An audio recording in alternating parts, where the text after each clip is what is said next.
लोकसेवा भवन ठारे मुख्यमंत्री श्री मोहन चरण माझी ओडिया भाषा प्रस्तुत एकादश श्रेणी विज्ञान छात्र छात्री संदर्भ पुस्तक रेफरेन्स बुक गुड़िक उन्मोचन कर विद्यालय और गणशिक्षा विभाग पक्षर प्रस्तुत यह पुस्तक गुड़िक मध्य गणित पदार्थ विज्ञान रसायन विज्ञान एवं जीव विज्ञान आज मुख्यमंत्री उन्मोचन कर सूचनायोग्य जे ओडिया भाषा बही आगु नथिबारु राज्य सरकार प्रत्येक उच्च माध्यमिक विद्यालय को 10 ରୁ 20ଟି बही जोगाई देवाई निष्पत्ति नहीं।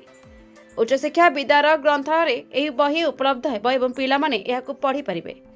यह पुस्तक गुड़िक प्रत्येक जिलार सदर महकुमा विभिन्न दुकान में उपलब्ध होगापी ओडिया अध्ययन और गवेषणा संस्था प्रचेषा करिबो।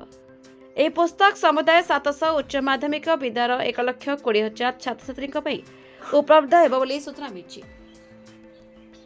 परवर्ती पर्यायर द्वादश श्रेणी ओडिया भाषा विज्ञान पुस्तक प्रस्तुत कर योजना रही। यह फल प्राथमिक शिक्षार उच्च वैषयिक शिक्षा पर्यंत प्रत्येक स्तर छात्र छात्री ओडिया भाषा संदर्भ पुस्तक उपलब्ध करने एक बलिष्ठ पदक्षेप हो। ब्यूरो रिपोर्ट ना ओडिशा न्यूज।